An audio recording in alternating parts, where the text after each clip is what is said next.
Hello guys, Ar1se here with a new video. So I was watching a bit China TA qualifier and I'm a big fan of JT. XG.JT is a super good offlane player. And I was waiting for him to play Magnus because I know he's a Magnus player. And even though they got destroyed in this game, unfortunately they got kind of stomped in a way. I think they also got pretty outdrafted. I enjoy the JT on Magnus. It just made me happy with his laning and his short gameplay because the game was not very long. So I want to talk a bit about it and share it with you guys what I loved about it. So let's get into the game, boys. So I love that he goes this magic wand triple branch with no region because he will get tangles shared from Rubik and then he will buy his own set. So it's pretty interesting because like Magnus is a universal hero, gets decent stats from this as well and whatever. So I like that he went like magic wand triple branch for stats, no region. I guess the Rubik will share a tango or two until he gets a set of tangos. So this is quite interesting. It's good stats. And laning against Morphling Invoker. As you guys can know, Invoker is very good in this patch. It's a very good hero. And I believe it's a very hard Magnus game. On paper, if you look at enemy lineup, they have Venomancer, Clockwork, Invoker, even Morphling. Sometimes it's really good against Magnus. You know, Queen of Pain is also good. He went Orchid as well in this game. And so far, from what I saw, his lane is gonna be pretty good. He played really good together with the Rubik. And when Shockwave level 1 here, he's gonna go Secure level 2. It's just typical basic stuff. So like I said, I like this execution here, lift into Skewer. Morphin doesn't have a waveform, he has a left strike together with the Morph. So they just recognized that and they went for a really good Skewer into tower. They killed the Morphin, which is like super good in this lane. So he went Empower at level 3. For sure to empower his Void as well, and I think buying power shreds from what I saw. I don't know if I would have done the same personally, but I mean, he's playing TA qualifier, I'm not, so shouldn't really contest it for him. But I don't like that they don't have any stuns in this team. Like they have only a Rubik lift, and let's say if you get the Secure off, it's whatever, like it's good, but then you only have an RP in front. And on the other side, they have Clockwork, Hookshot, Clogs, Tornado, Cold Snap, with Vessel or Urn or whatever. You know, Venomancer, Gale. It's a lot of small disables, slows, stuns, you know, that low cooldown that they just ruin Magnus' game. And like, he doesn't really have someone who goes in first. So he will have to do all the work. And he bought a Glove of Haste. Playing right click, but no Vanguard, no anything like that, like pipe or something. And Vanguard, from what I saw and played in PUBG, it's so bad against Morphing. Like I don't know, but you buy Vanguard against this Morphing hero, he just demolishes the lane. Later on with power trades, he just right clicks like crazy, and he has so much damage on the left strike. I like that they collapsed here with Enchantress. And they're pressuring this tower super hard because they know that, you know, the Radiant team, they need more heroes to defend this. They're just pressuring super hard the tower and stuff like that. So this is a very good move. And they forced the Clockwork as well to rotate. Unfortunately, the Clock killed the Razor mid, which, by the way, the Razor had a really bad game. It was, I don't know, I know for sure that Clock counters Razor 1v1 max Shadow Strike. Cannot link you all the time, you're just gonna blink away. It's a very hard matchup for the Razor. This is good that they took tower here. They abused the fact that Morphling is weak now, and they kind of won the lane. then I mean the Void is suffering as well. The thing is they are trading one lane for two. It's not good that they're losing two lanes and they're winning this, but I guess that's the only thing they could have done because they couldn't pressure Scott at all. So he took the tower. I like that he keep it here top, even though it's just it's a core Veno. Chalice plays often, right? So it's a really good rotation. And like here, I liked it that he actually didn't TP fully. He went back to farm. He saw the wave is pushing him. Really good decisions. So he went the portal down. I like that he's always like proactive, you know. He's trying to be like making moves most of the times because he knows they need to make moves, and he's the only hero who can disable stuff like that. Look at this morphing right click, by the way. Even though it's a support, they need everything they can get in this game. It's very unfortunate that they got stomped onto two lanes. So they're kind of behind, you know. But like I said, I enjoyed his gameplay. He just played really good on Magnus. Played very solid. And again, he just recognizes small situations all the time. Even though like he's pretty low and stuff, just farming there without RP or goes there without RP, he knows that he can do something, you know. This is really good. He's just active all the time and recognizes situations, and suddenly he's a Magnus with portraits, Blink Dagger, Magic Wand Racer, minute 10.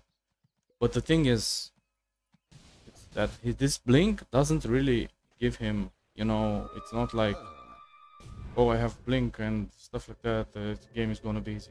Because first of all, they lost. Like I said, mid lane got destroyed by Somnus Swap. But this Razor, like I said, it's a super hard matchup. And then it's just, you know, it's not that you get this Blink and, you know, you have a lot of tools. So here he makes another rotation with a Blink Skewer. You know, just trying to be annoying. So again with revealing the Blink now again, just skewering the support invoker. Just very clean plays, and you know, when you're playing Magnus and you're playing under pressure, especially imagine this type of game, like literally I think it was game 4 this series or something like that. Imagine how much pressure is on your shoulders. So here is a really good body block, and then just waiting for the mana for the skewer. Just super good plays, like clean, and you know, I don't know, just very good player. I'm a fan of this guy. Honestly, I'm a huge fan of this JT guy. He is a beast. So his RP off cooldown, instantly reaction, you know. That was a really good combo with Umberto, and just a really good RP on the clock. Denied as well, dude. What the fuck, man? This guy. Dude, what the hell was that? Like, I don't know, so many good plays, and yet, like, the game is so hard. I was so sad watching this game, bro.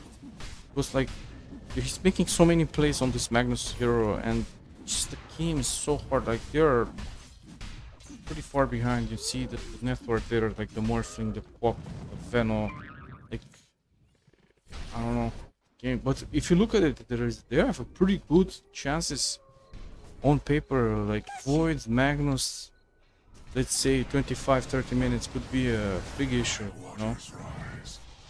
This is an example of how hard the game is. What do you do here? It's Magnus against this combo. Oh, 16-minute Queen of Pain Orchid with Rocket Flare Scout into Vessel. Like, Jesus, that's total nightmare to play against, you know. Ponto also went Midas, didn't really talk about it. I don't know, maybe he felt that if he's not gonna farm and just gonna try to make plays, he needs this Midas to back up his network, but I don't know how good it is. Here, going on a Cocker played me like that, you know, it's not very good sometimes. Wasted everything, and now they're just getting dumpstered by this Invoker EMP and morphing the Venomancer. Like, it's so much, like you could say, AIDS on the lineup, on the Radiant lineup. It's very hard to play heroes like with blinks and like not really escape Magnus, for example, because if you go in this game, it's very hard to get out from a fight as well. Here, I think he should have waited a bit for the Morphling to go down, because the Morphling would follow the creeps back to their camp, I think, and then maybe he has more space to skewer the Morphling into his team and kill him. But he went in instantly almost. So sad that the Morphling got out. Like I said, they don't have any stuns except the RP, and if you don't chrono the Morphling there or something like that, that is like you're not gonna kill him, you know. And then they just get almost killed on 4 heroes. That's what I mean. Instant reaction from Radiant. It's crazy how fast they reacted, and in the end they lost 4 heroes. Like I said, it's a very hard game when you have like, no other disables or, let's say, chain stuns or silence or stuff like that, you know. Here is another play that he tried, got glimmered, and then tried to skewer this guy, but then he gets yuled by Copper and then orchid it. This is what I mean when I'm saying that playing Magnus is not so easy, especially if you're like playing from behind most of the times, you know. They have so much control, it's crazy. Like you need this game, you need, I don't know, 2 or 3 items to play normal. You need BKB and stuff like that. Like, it's very hard for him to, like, you know, make these plays in base, because they have no game on Razor. Void kinda doesn't have a game as well.